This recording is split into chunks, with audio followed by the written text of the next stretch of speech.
Welcome to the Idaho Business Podcast, the only Idaho podcast focused on providing profits for Idaho people. If you love our state and love small business, you are in the right place. We interview local legends, learn business, and have way too much fun doing it. You're listening to the Idaho Business Podcast with your friend, host, and all-around great guy and owner of New Clean Commercial Cleaning, Spencer Ward.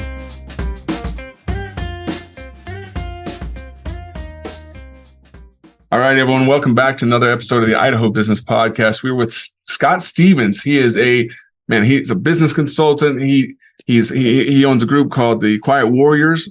So we'll talk more about that in a minute within Facebook.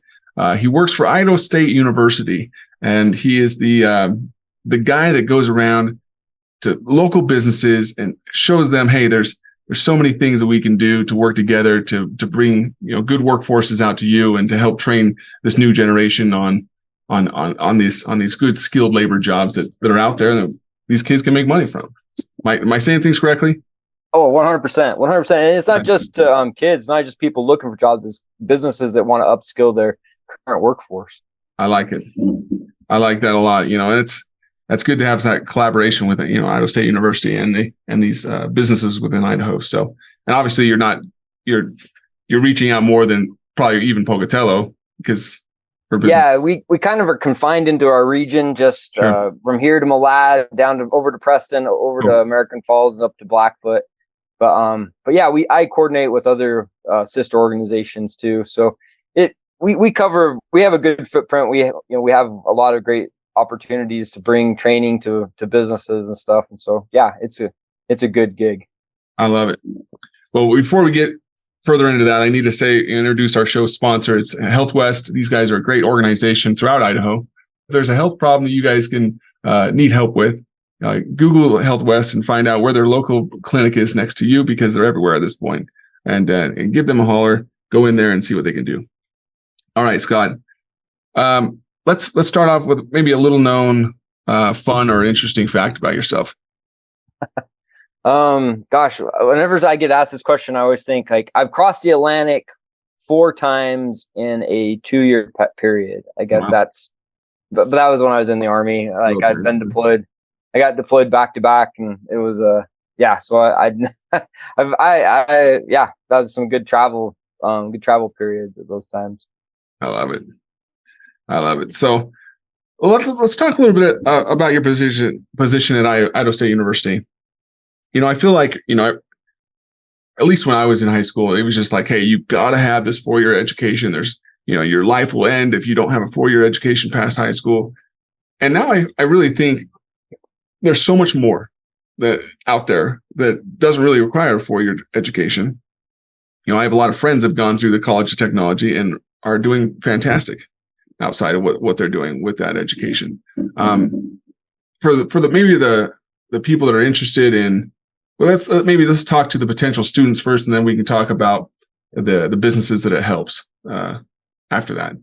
Yeah. Let me just jump in. So what's really interesting, if you want to be rich, become a plumber. Like no doubt, no lie. I'm not kidding you. Anybody that's ever hired a plumber knows exactly what I'm talking about. But if you want to be rich, become a plumber. But here's a kind of an interesting story. The 2 richest people that I know that I've shooken hands with, that I've met and I've shooken hands with, both made their money, at least started off in the trades. Mm-hmm. They started off with a trade and they parlayed that into owning property, generating income, and these guys are not wondering where their next meal is coming from. And they did it through the trades. And I think, exactly what you're talking about. There's a lot of situations where we're like, hey, you got to get a 4-year degree. And I think there's some value in it. I have an advanced degree, right? I have a master's in public administration. I'm not anti-education, sure. But definitely there are opportunities outside of the formal education situation. Right now, let me just tell a quick story. So I have a friend that he is a general manager for commercial construction here in Pocatello. Yeah. And he and we have lunch period. We actually were mission companions. We served missions. We served our mission together in the same area. we were having lunch, and he was telling me about one of his heavy equipment operators and how this heavy equipment, he's like, I really want my kid to go to college. And my friend, his name's Brad. Brad said, why? And, Brad's educated man too. Like as far as formally educated, he's an engineer by trade or by education. And he's like, why? He's like, well, that's how he's going to get ahead in life. And he's like, let me just just talk to you. He's like, how much do you make a year? He's like, you can't lie to me because I know, because you work for me. But he's like, he makes about $80K a year running heavy equipment. And he's like, do you think your son is going to make more than $80K a year with a 4-year degree? And he was like, I don't know. And he's like, I think he'd be hard pressed. And he's like, most kids graduate college, they might get a job out of college making 40K, maybe 50K. Maybe things have changed. That was about 2 or 3 years ago. But coming out of college, that's the big thing that's happening right now. Everybody's like coming out of college, they've got $100,000 worth of debt, and they're working for the state making $30,000, Mm-hmm. and they're like, I can't get my Frappuccino, right? I can't get my I'm not getting ahead. And now they're like, hey, we got to go to the federal government and have them bail us out or something like that. It's just or trying to buy a house for a starter house now for 280 to 300,000. Yeah, exactly. And it's just not there. Yeah. And again, I'm not anti-education. I think it has a huge place, and I encourage kids to go and get an education, go get a well-rounded understanding of the world, but don't pin your hopes and dreams for employment on that. Right. And, go and, get a trade, get something that's going to make you valuable in society. And that, with the College of Tech, they offer a lot of programs that are a year, maybe 2 years long. And guys are coming out making 60,000, 70,000. They're in high demand too. They're not having to pound the pavement to find a job. They're, people are actually like, companies are coming to the College of Tech saying, when's the next crop due? Because we're ready to hire. Right. And so that's what's happening. And like the other end of it is like construction. Like about 5 years ago, or maybe it's actually 6-7 years ago, construction started to boom here in Idaho, and it's kind of slowed down now with interest rates, but it started to boom. It was going like crazy, but we had nobody to do the construction work. We had a few contractors that hung it, stuck it out through 2008, and came out and, made it through the recession. And they just got swamped with new demand, like just tons. And so we had to figure out a way to like create opportunity. And we created a program. We called it the Construction Combine. Mm-hmm. It's a 2-day event. It was awesome. When we get kids from all over the area that come, and these contractors are like, I want to hire. In fact, I talked to a guy, he was teaching framing. I saw him the other day, and he's like, yeah, I hired a kid out of this thing. He's still working for me. He's awesome. Kid's probably making $20 an hour, maybe a little bit more. He doesn't have a college degree. So you're absolutely right. I mean, again, I think I'm highly, I highly encourage people to get an education, but don't pin your hopes and dreams on getting a good job from your education. Mm-hmm. Find a skill that's valuable in the workforce. Yeah. People are always going to need, plumbers. So they're always going to need electricians. They're always going to need contractors. They're always going to need these in the trades, and it's a respectful work, that's out there. So that's good to bring up. And I think sometimes people get a misconception too, like plumbers are just going to be fixing toilets. Plumbers don't fix toilets. I mean, some do, but like, Roto-Rooter will do stuff like that, and things like that. But like a real plumber, he's roughing in plumbing. He's putting in pipes and stuff in a building. Like that's what he's doing, and he or she is doing and stuff like that. It's again, they're not fixing toilets. They're not dealing with sewage. That's right. They're figuring out how to get that sewage so nobody has to touch it. Yeah, but that's what they're doing. We're thankful for. So. Exactly. That's exactly right. No, I think that's great. I think, there's so many misconceptions out there that, I think we get hit in the head repetitively that they're like, hey, I have to do it this way, or, I need to do this. And honestly, do what's best for you in your circumstances. And so. Absolutely. And I think, well, it's interesting. So I had this kid in our church, and our leader of our church, he asked me to kind of mentor this kid. He was getting home from his mission. And I told this kid, because like when I was a kid, that was exactly right. Go get a college education, go get these things, go do these things.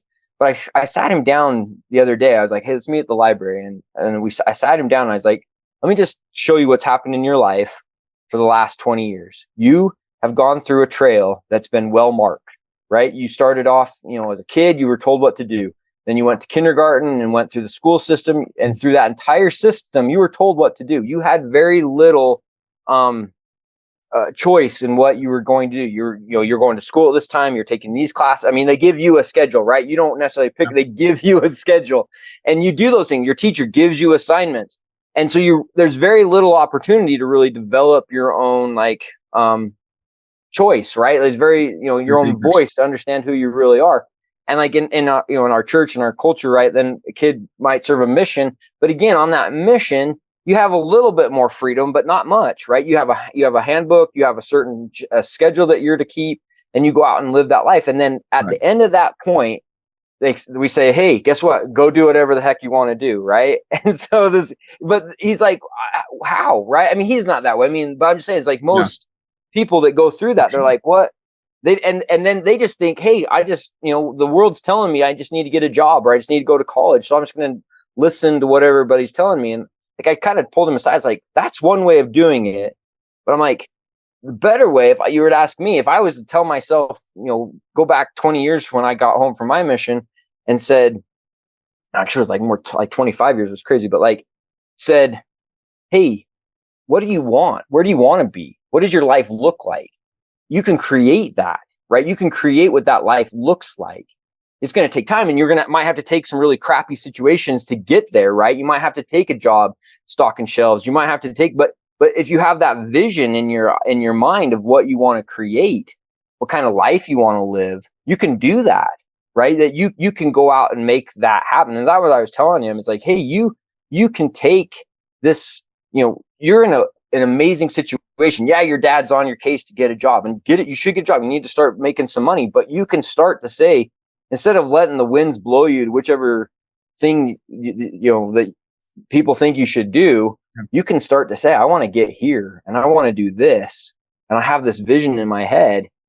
And that's, I think, what we need to be, again, teaching kids, like, yeah, you might be a plumber, and people might, a plumber, but hey, I know a lot of plumbers that they looked at it and said, look, I'm a plumber, but I'm also going to go and buy property, and I'm going to, I'm going to work this out so that then I'm not going to be working for the man in the next, in 10 years. I'm going to have my life. I'm going to be owning the trucks, right? I'm going to be owning these type of things. And so it's pretty cool, kind of a cool situation. I completely agree, with your points there. Number one, you have to find harmony in your life. You have to find that plan for your life, your harmony for your life. And I think many people, even our age and older, still don't have that plan and harmony in their lives. There's still some, uncertainty in my life. Even though I was just literally thinking last week, I'm like, you know what? I really got to sit down and spell out the next 40 plus years for me. Like, what do I exactly what I want? What I'm trying to achieve. It's not, because if we don't, we're just shooting darts in the dark, and we're hoping we hit something that's worthwhile, worth our time. But go ahead. I'd say we're not working. Yeah, we're just like, exactly, we're shooting in the dark. We have no path. And like, I just finished a book. Well, I didn't finish. I got this book's called Competing Against Luck. It was written by a guy that, like, he is the greatest. His name's Clayton Christensen. He passed away a few years ago, but he talks about, like, if you want to, like, achieve something, you got to understand what you're really trying to achieve and then achieve it. And like, he uses the example of, there was a restaurant that wanted to improve its sales of milkshakes. And so to improve the sales of milkshakes, they were like, they thought if they made them creamier, made them better, taste better, whatever, that's what would attract more people to buy them. That makes logical sense, right? But they did that and nothing happened. And they were like, what is wrong? Why can't we sell these milkshakes? And so they called him up and like, will you come and like help us figure out why we're not selling milkshakes? And so he's like, well, I'm gonna have to come and see what's going on. And like, he went there and he brought some of his students. He taught at Harvard and stuff. I think this was actually like at McDonald's or whatever. So this was a pretty big client. It wasn't just like some mom and pop, but he went there and he would ask, after somebody bought a milkshake, he'd say, what job did you hire that milkshake to do?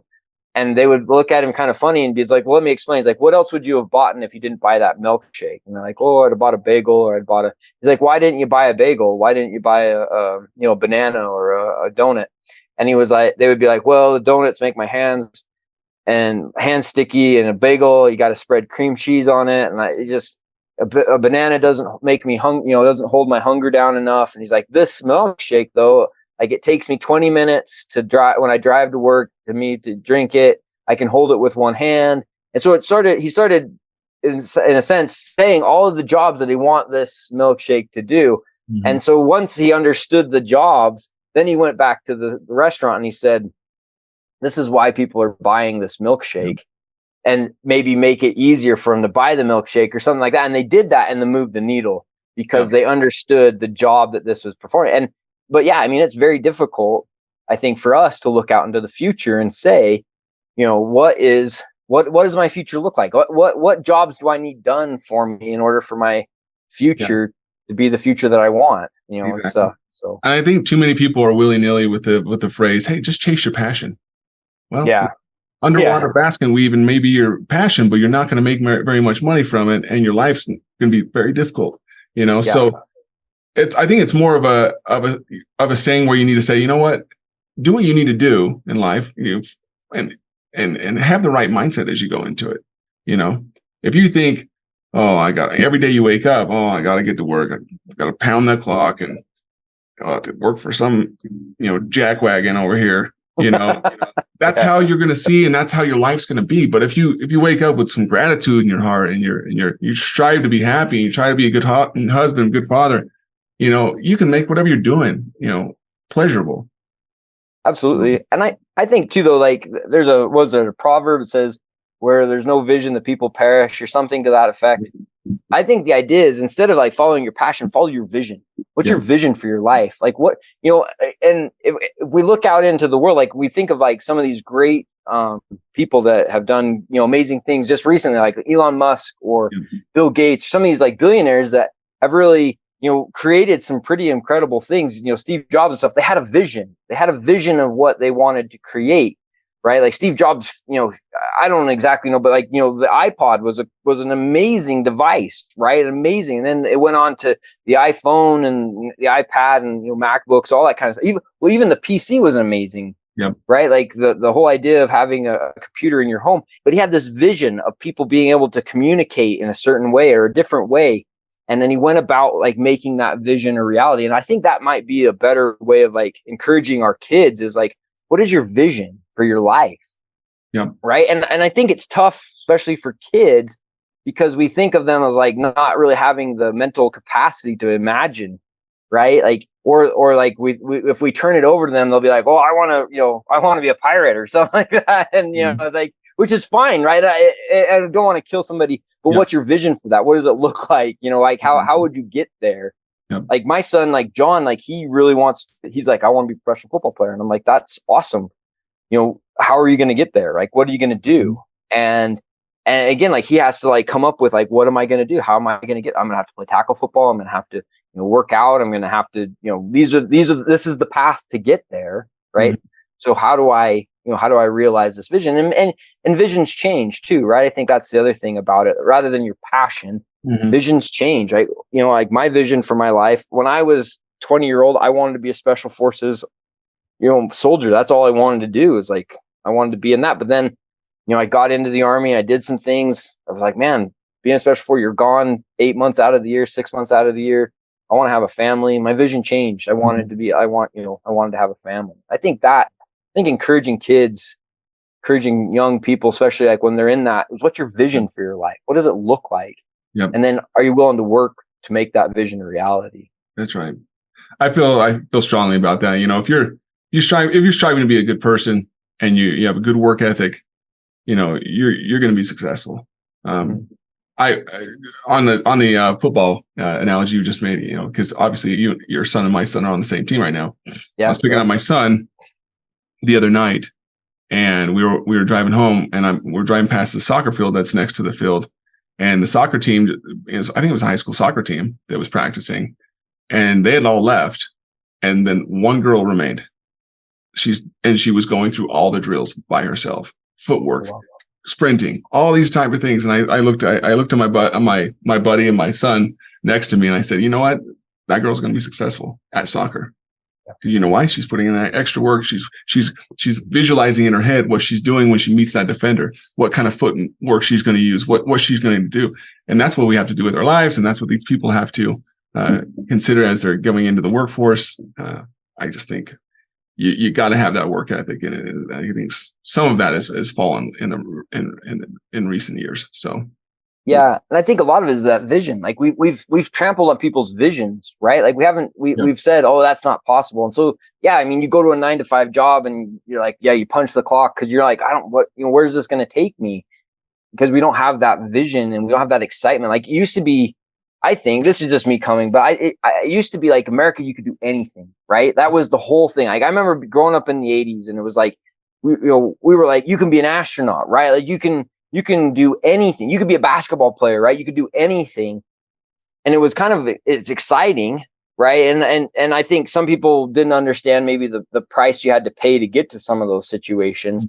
But I think over time we've kind of, instead of like encourage people to like have a vision for their life, we've trampled on it, right? We've like, oh, you can't do that. You can't do this, and some of it's been regulatory, right? Oh, you can't mess with that type of stuff unless you have somebody that's watching over you or whatever. And I think we've paid a price for that. I think that there's still certain pockets of innovation and stuff that are out there and that we can continue to foster. But I think a lot of that work ethic is, again, and I think it comes down to leadership too, is like when you can share that vision with somebody else, even if it's just a young guy, like I like to eat lunch a lot at Goodies.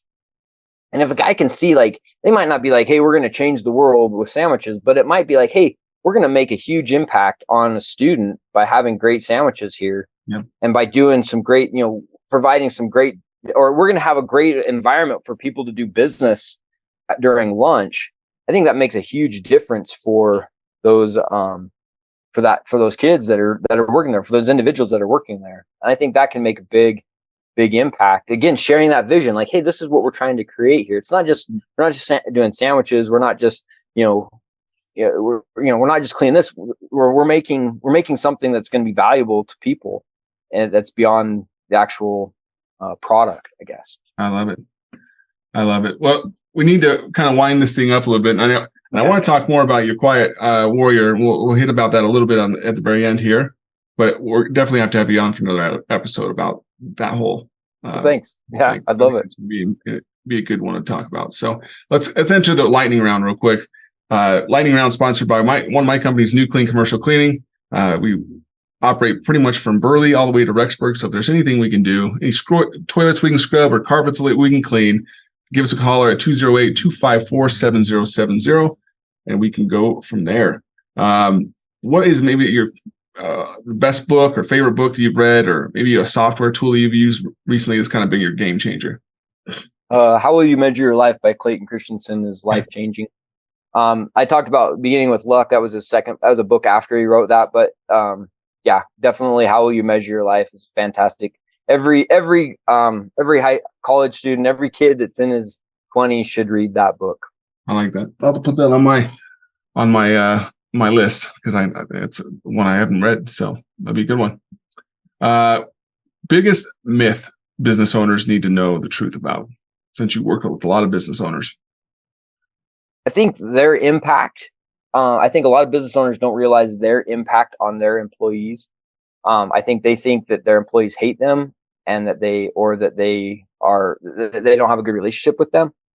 But I think business owners and managers and leaders have a huge impact on their people in a positive way. Mm-hmm. Like that FaceTime, that encouraging word that you give to your employee probably means more to them than anything else that they're going to hear that day.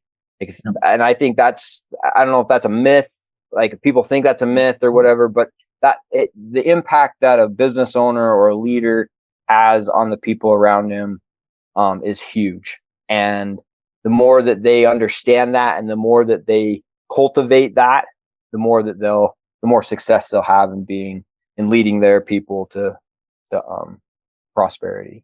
I love it. Well, I appreciate it. And like I said, Scott here, he runs a group called Quiet Warrior on Facebook. And is there is it just Facebook.com/Quiet Warrior to get to that. Yeah. So it's the Quiet Warriors. That's our Facebook group. My page is called the Quiet Warrior Life. Okay.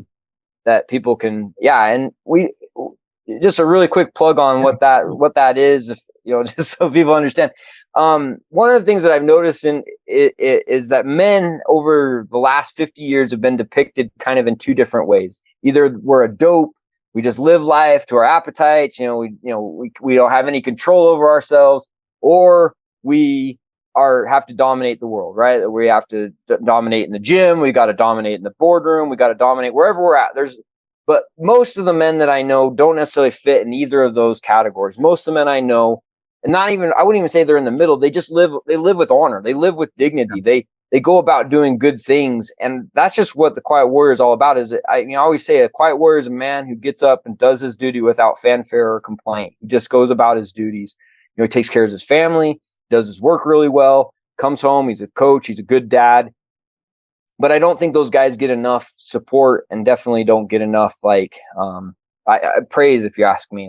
Sure. I feel like I fit that character, and those are the kind of guys that we want to support, and that's kind of what the Quiet Warrior is all about. I love it. And like I said, we need another episode just to talk about that alone. But in the meantime, awesome. go Facebook him, go search Quiet Warrior's Life, and give him a follow. See what the good positive vibes that come from that group. So I appreciate that. Thank you. Yeah, no problem, man. Again, appreciate you coming on the show today. It's always fun to have some guests that are just bringing a new outlook to how we look at business and how we look at life. So I appreciate it, Scott. So, thank you.